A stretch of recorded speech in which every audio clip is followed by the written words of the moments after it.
रणदीप सिंह सुरजेवाला ने एक महत्वपूर्ण प्रेस कॉन्फ्रेंस में मोदी सरकार से कई सवाल पूछे। उनका कहना है कि सीज फायर के बाद देश में 100 सवाल गूंज रहे हैं, लेकिन सरकार इन सवालों का कोई जवाब नहीं दे रही है।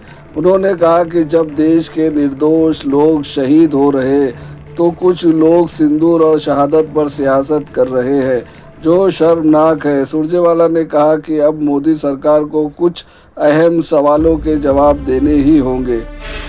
क्या पाकिस्तान ने अब ये कहा है, वादा किया है प्रधानमंत्री मोदी से कि वो उग्रवाद के सारे कैंप जो पाकिस्तान की सरजमी से चलते हैं उन्हें भंग कर देगा?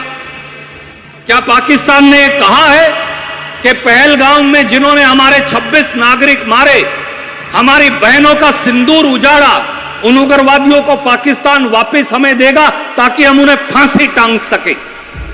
इस बात का जवाब तो देश के प्रधानमंत्री से पूछना। सबसे पहला सवाल यह है कि सीज फायर की शर्तें क्या थी। हमारे 26 निर्दोष नागरिकों की पहलगाम में हत्या हुई, लेकिन उन आतंकवादियों का क्या हुआ?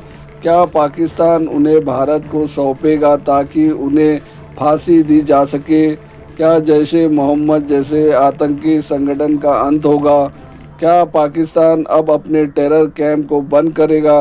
क्या सीज फायर के दौरान पाकिस्तान ने कोई वादा किया है कि भारत इन आतंकवादियों को सज़ा दे सकता है, जैसे पूर्व प्रधानमंत्री डॉक्टर मनमोहन सिंह के समय अजमल कसाब को मुंबई हमले के बाद फांसी दी गई थी? पड़ेगा। क्या पाकिस्तान ने कहा है कि उन सारे उग्रवादियों को हिंदुस्तान फांसी लगा सकता है, जैसे डॉक्टर मनमोहन सिंह ने अजमल कसाब को बंबई हमले के बाद फांसी लगाई थी और 9 को मार गिराया था?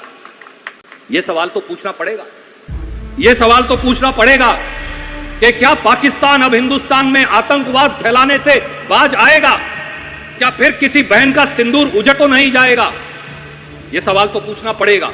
क्या हाफिज सईद और दाऊद इब्राहिम को पाकिस्तान अब हिंदुस्तान को वापस दे देगा ताकि हम उन्हें बाड़मेर के बॉर्डर के ऊपर खंबा गाड़ के फांसी लगा सके, ताकि फिर कोई हिंदुस्तान के खिलाफ उग्रवाद ना फैला पाए? यह सवाल तो प्रधानमंत्री मोदी से पूछना पड़ेगा, क्योंकि यह राष्ट्र धर्म है।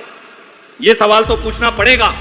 यह भी पूछना पड़ेगा कि क्या पाकिस्तान की आर्मी, जनरल मुनीर और ISI जो करोड़ों रुपया लगाकर पाकिस्तान से उग्रवादी बनाकर हमारी सीमाओं से, पंजाब से, राजस्थान से, जम्मू कश्मीर से हमारे मुल्क में भेजते हैं, क्या पाकिस्तान अब उससे बाज आएगा, वो बंद कर देंगे? यह सवाल तो पूछना पड़ेगा कि पहलगाम में जो उग्रवादी हमला हुआ था उसमें कौन सी इंटेलिजेंस और सुरक्षा फेलर हुए थे?